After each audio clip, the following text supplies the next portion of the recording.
어제 카드 결제가 이상한 거 같던데. 어디 보자. 당신 문자.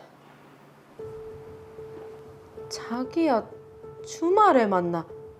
하트? 아 여보, 그게 당신 바람피나? 그래서 요즘 향수 냄새 풀풀 풍기고 다니고 맨날 늦게 들어오고.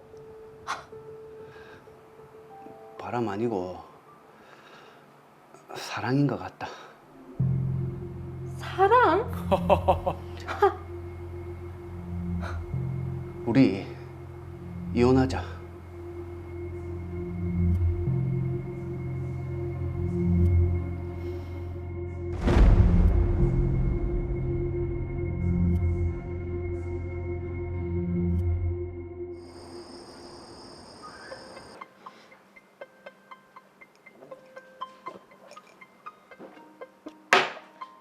그렇게 남편과의 이혼 전쟁이 시작됐습니다.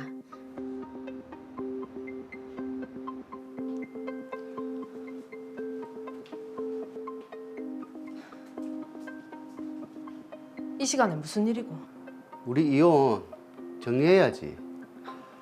알아보니까 결혼 4년차 정도 되면 결혼할 때 해온 거대로 각자 나눠 가지고 가면 된단다. 뭐? 그리고 아들이니까 정우는 내가 키울게. 안 된다. 정우 내가 키울 거다. 그 사람도 잘 키워줄 수 있다고 하고. 벌써 거기까지 얘기했나? 빠르네 빨라. 자꾸 비아냥거리지 말고. 됐고, 나는 곱게 못 헤어져 줄 거니까 그런 줄 알아라. 그리고 정우, 양육권, 친권 다 내가 갖고 올 거다. 정우는 나도 포기 못한다. 그래. 그럼 당신 회사 앞에 플랜카드 하나 걸지 뭐. 플랜카드? 당신 이름 크게 적어서 불륜으로 이혼하면서 마누라 맨몸으로 나가겠다고 대문짝만하게 걸면 되겠네. 여보, 내가 말을 말자. 아이씨. 두고 봐라. 내가 증거 싹 다 모아서 소송할 거다. 이미 감정이 많이 상했어요. 네. 일단 불륜을 했다는 증거를 받아내야겠지. 저 지연 씨 아내분. 네, 앉으시죠. 네.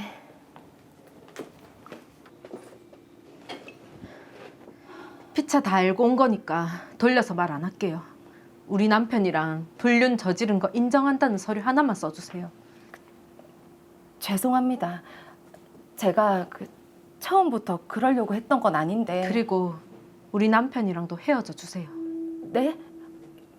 이혼하신다고 들었는데. 우리가 이혼하는 거랑 댁이랑 무슨 상관인데요. 불륜 이제 그만하셔야죠. 죄송합니다.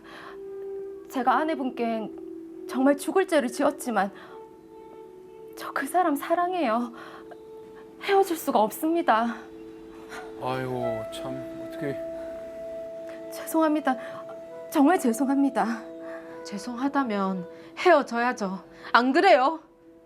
저 그 사람 정말 사랑해요. 사랑? 이게 어디 터진 일이라고? 아이고 머리 잡았어요.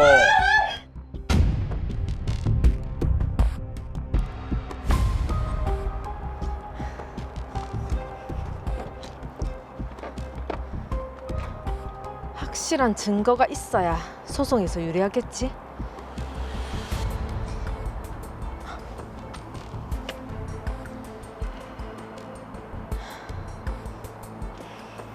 저렇게 수집을 해도 되나요? 걱정이 되네요. 감정이 너무 앞선 것 같아요. 남편의 불륜 증거가 하나씩 쌓여갈수록 저의 분노도 점점 더해졌습니다. 끝까지 정우를 포기 못 하시겠다. 그럼 나도 가만히 못 있지.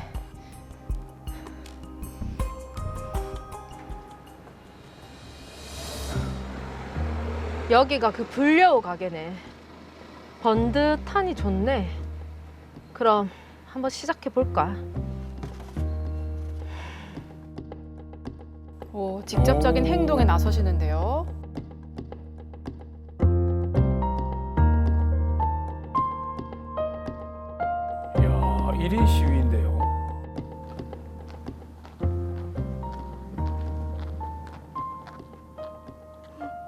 이거 불륜녀가 하는 가게인갑다.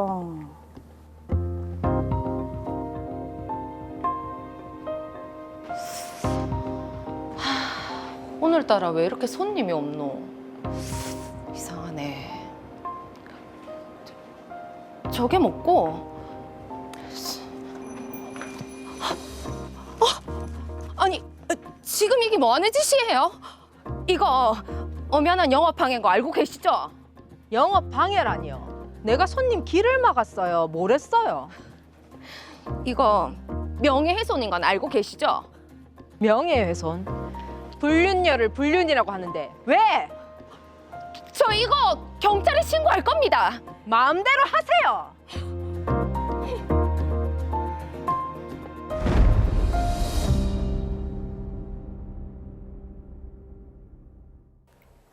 네, 이혼을 하는 과정에서 벌어진 명예훼손 분쟁인데요. 아, 정말 이혼 전쟁이라는 말이 딱 들어맞네요. 아, 그렇습니다. 정말 사랑과 전쟁, 그대로 느낌이 좀 나는 것 같습니다. 네. 자, 빠른 해결이 필요해 보입니다. 신민아 씨는 우연히 남편 오지현 씨의 외도 사실을 알게 되는데요. 남편은 불륜이 아니라 사랑이라며 민아 씨에게 이혼을 해달라고 요구합니다. 더불어 결혼 4년 차에 접어들었으므로 재산 분할은 결혼할 때 각자 해온 것을 갖고 가자고 하는데요. 이에 화가 난 신민아 씨, 아들의 양육권, 친권까지 갖고 오기 위해 남편에게 불리한 외도 증거를 모으기 시작했습니다. 상간녀를 직접 만나서 외도 사실 인정 확인서를 써달라고 했고, 이 과정에서 조정희 씨에게 전치 2주의 상해를 입히기도 했습니다. 거기다 남편의 차량에 몰래 녹음기를 설치해 증거를 모았는데요. 증거를 모으면 모을수록 분노가 치밀어 올랐고 참지 못한 신민아 씨는 상간녀 조정희 씨의 가게 부근에서 1인 피켓 시위를 했습니다. 그러자 조정희 씨는 업무 방해와 명예훼손이라며 신민아 씨를 고소하겠다는 입장입니다. 네, 얼마나 화가 나면 저렇게까지 하겠습니까? 그쵸. 네, 심정은 이해가 갑니다만은 다소 좀 과했던 게 아닌가라는 생각이 들기도 하고요. 박보영 변호사님, 이 사건 어떻게 보셨나요? 네, 이 사건을 법적으로 정리해보면 신민아 씨, 오지현 씨 사이에 이혼, 위자료, 재산분할, 양육권 소송과 신민아 씨, 조정희 씨 사이에 위자료 소송 및 조정희 씨의 형사 고소로 나눠볼 수 있을 것 같습니다. 간혹 이혼 소송 중에 이렇게 직접 증거를 수집하겠다고 나서서 형사 사건에 휘말리는 경우가 있습니다. 네. 이럴 경우 감정적으로 대응하면 위법 행위를 할 수도 있고, 그렇게 되면 오히려 소송 기간만 늘어나고 상대방에게 공격의 빌미를 주는 결과가 초래되기 때문에 조심해야 하는데, 신민아 씨가 해서는 안 될 행동을 하고 말았네요. 참으로 안타까운 상황입니다. 네, 그러게요. 참 안타까운 상황인데. 자, 그런데 조정희 씨가 신민아 씨를 명예훼손 등으로 고소를 하겠다고 했고요. 전치 2주의 상해도 입었거든요. 먼저 신민아 씨에게 해당될 수 있는 제명부터 검토해봐야 될 것 같습니다. 첫 번째, 조정희 씨에게 물을 뿌리고 이렇게 머리채를 잡아당긴 행위로 전치 2주의 상해를 입힌 점은 상해죄에 해당될 것 같습니다. 네. 두 번째, 오지현 씨가 차 안에 녹음기를 설치해서 조정희 씨와의 대화를 녹음한 것은 감청에 해당하여 통신비밀보호법 위반죄가 성립됩니다. 세 번째, 외도근절, 불륜은 가정 파탄의 주법이라는 피켓을 들고 가게 앞에 서 있는 행위는 명예훼손과 업무방해죄에 해당될 수 있습니다. 오. 이야, 이게 무려 범죄가 4개입니다. 4개. 그러게요. 이게 형사처벌이 될 수 있는 상황인데 만약 각각의 죄가 다 성립한다면 처벌 수위가 어떻게 됩니까? 네, 말씀하신 것처럼 신민아 씨 행위는 형사법적으로 4개의 범죄 구성 요건에 해당될 수 있는 상황입니다. 상해죄는 7년 이하의 징역 또는 1,000만 원 이하의 벌금, 명예훼손은 사실 적시의 경우 2년 이하의 징역 또는 500만 원 이하의 벌금, 허위 사실 적시의 경우는 5년 이하의 징역 또는 1,000만 원 이하의 벌금, 네. 업무방해는 5년 이하의 징역 또는 1,500만 원 이하의 벌금에 처해질 수 있습니다. 네. 특히 통신비밀보호법 위반의 경우 1년 이상 10년 이하의 징역과 5년 이하의 자격 정지에 처한다고 되어 있어 벌금형이 선고될 수 없다는 점을 주의하셔야 합니다. 이야. 자, 남편과 불륜을 저지른 나쁜 사람을 찾아가서 한 행동이 이렇게 네. 큰 후폭풍을 또 가져오네요. 아, 네. 마음 같아서는 저렇게 더 하고 싶기도 한데, 그죠? 그렇죠. 근데 그렇게 하면 안 되잖아요. 안 됩니다. 형만 늘어납니다. 아, 자, 변호사님 어떻게 신민아 씨를 좀 구제할 방법은 없을까요? 네, 하나씩 차근히 검토해 보도록 할게요. 먼저 상해죄의 경우 신민아 씨가 일방적으로 조정희 씨에게 폭행을 행사했고요. 조정희 씨가 병원에서 전치 2주의 상해 진단서를 발급받아 수사기관에 제출했기 때문에 범죄는 성립합니다. 그리고 조정희 씨와 오지현 씨의 대화를 몰래 감청한 녹음 파일을 법원에 증거로 제출한 행위도 통신비밀보호법 위반죄에는 해당합니다. 네. 결국 이 두 가지 범죄가 성립이 되고요. 형사처벌이 될 가능성이 높은 상황입니다. 다만 이러한 신민아 씨의 행동은 남편인 오지현 씨와 조정희 씨 사이에 부정행위 사실을 항의하던 과정에서 범행에 이르게 된 점 등을 적극적으로 주장하면 경한 처벌을 받을 수도 있고요. 실제 다른 사건에서 선고유예가 선고된 판결이 있습니다. 네, 그러니까 범행 동기를 참작할 만한 사정을 법원에 잘 얘기를 하면은 선고유예를 받을 수 있을 것 같은데, 자, 그럼 지금 나머지 업무방해죄, 명예훼손죄 두 가지 범죄는 어떻게 될까요? 네, 업무방해죄는 허위 사실을 유포하거나 위계 또는 위력으로서 업무를 방해해야 성립하는 범죄인데요. 그런데 신민아 씨는 조정희 씨 가게 안이 아니라 가게에서 다소 떨어진 노상에서 피켓을 들고 있었을 뿐 출입객의 통행을 방해하는 행위를 하지 않았습니다. 네. 그리고 보셨겠지만 소리를 지르는 등의 소음을 일으키는 사실도 없이 1인 시위를 하였을 뿐입니다. 예. 결국 이러한 신민아 씨의 행동은 업무방해죄가 성립되기 위해 요구되는 위력이 행사된 것으로 볼 수 없어 무죄일 것으로 판단됩니다. 일단 그래도 업무방해죄는 성립이 안 된다니 다행이긴 한데 명예훼손죄는 어떻습니까? 명예훼손죄의 경우 허위 사실뿐만 아니라 사실을 공연히 적시해서 타인의 명예를 훼손했다면 명예훼손죄로 처벌될 수 있기 때문에 이혼 소송 중에는 각별히 조심하셔야 합니다. 특히 상대방의 외도 사실 등을 문자나 메일 등으로 주변 사람 혹은 회사에 알리는 경우에도 성립될 수 있습니다. 자, 그럼 지금 조정희 씨 가게 앞에서 피켓을 들고 불륜녀라는 사실을 알린 것은 명예훼손이 됐다고 봐야 되겠죠? 네, 불륜을 폭로하는 행위가 모두 명예훼손죄에 해당되지는 않습니다. 법률적인 검토와 판단이 필요한데요. 네. 명예훼손이 성립하기 위해서는 불특정 다수가 볼 수 있는 상태, 그러니까 공연성이 충족되어야 하고요.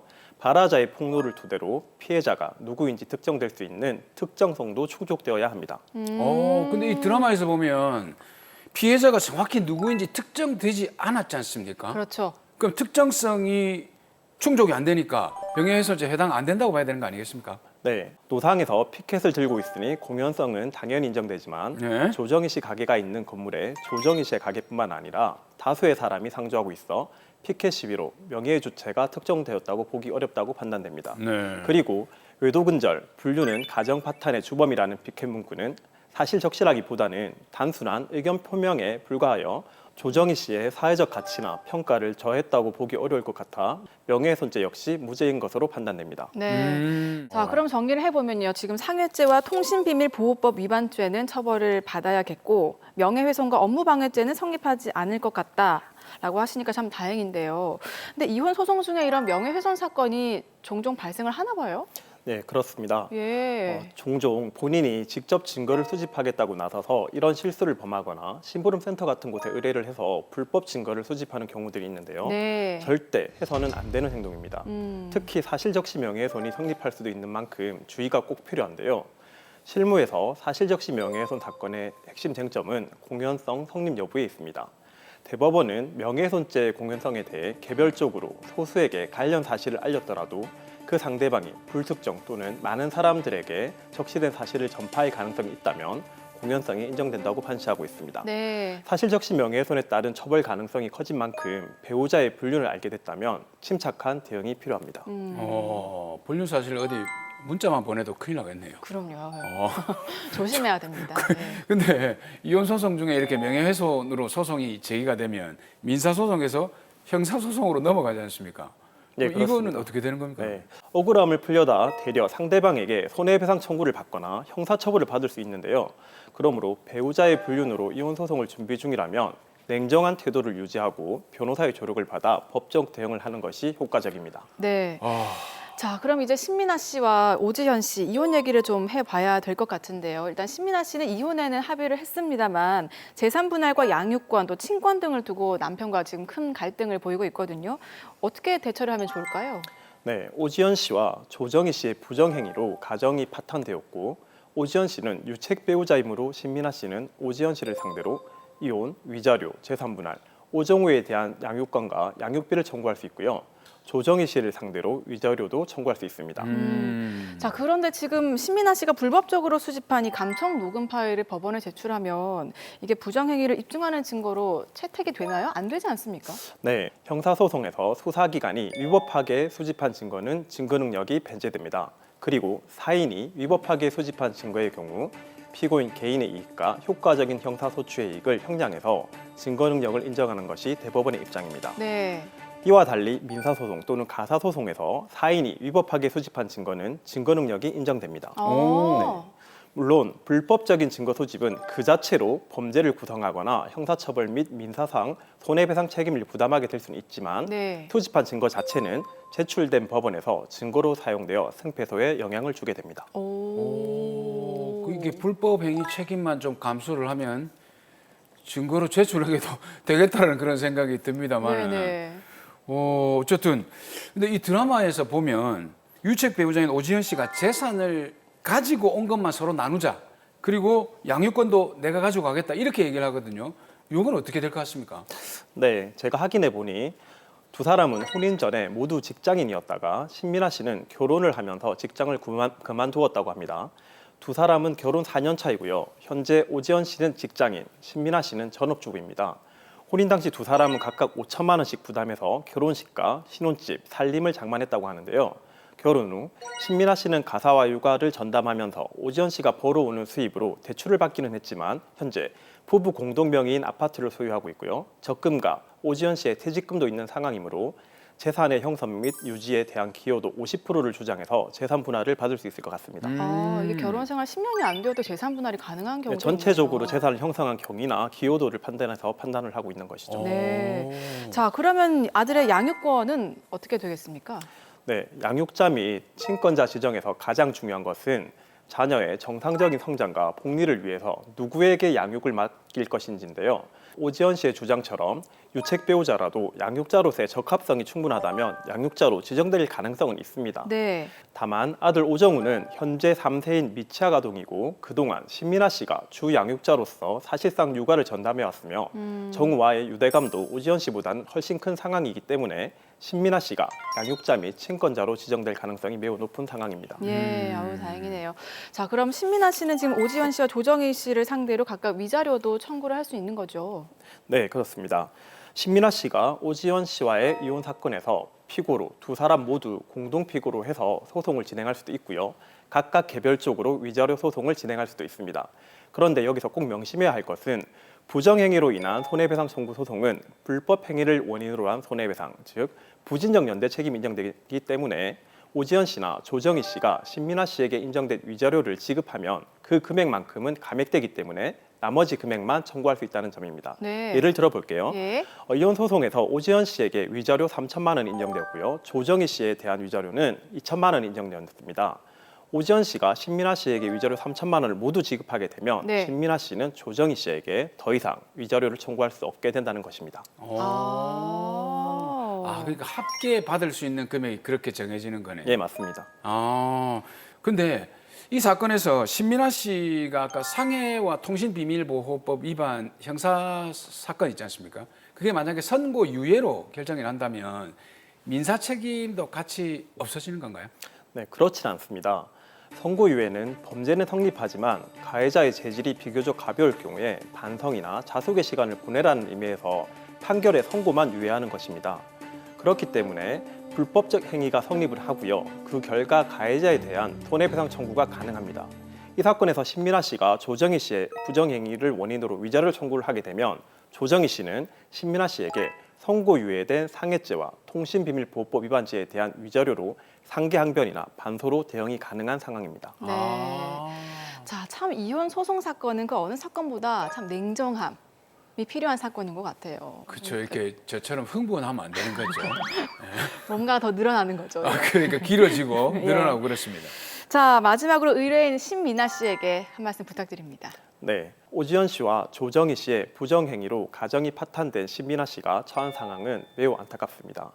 다만 감정적이고 미숙한 대응으로 여러 가지 위법 행위를 한 점에 대해서는 법률 전문가의 도움을 받아 대응을 하셔야 형사처벌을 면할 수 있는 상황이라고 보입니다. 혼인 기간 동안 가사와 육아를 전담하면서 경력 단절된 노고에 대한 정당한 보상을 받고 이혼 후에 정우를 제대로 양육하기 위한 준비를 위해서라도 침착하고 냉정한 마음으로 사건을 진행하시길 당부드립니다.